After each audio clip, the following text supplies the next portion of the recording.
ఒక సరదా ఊరిలో నలుగురు మంచి స్నేహితులు రియా, కబీర్, మీరా మరియు అర్జున్ ప్రతిరోజూ ఓ చిన్నవాగు పక్కన ఆడేవారు.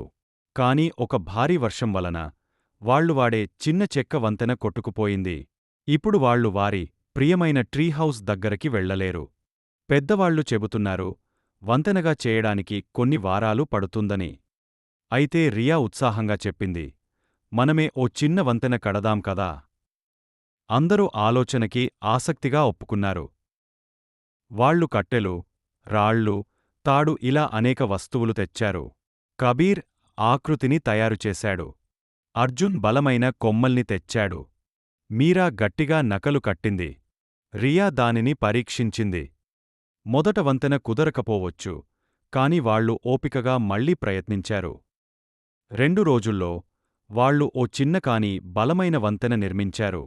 వాళ్లు అందరూ కలిసి ఆ వంతెనమీద నడిచారు, ఉత్సాహంగా ట్రీహౌస్ చేరుకున్నారు. వాళ్లు కేవలం వంతెన కట్టలేదు, వాళ్లు స్నేహం, సహకారం మరియు విశ్వాసం కూడా నిర్మించారు.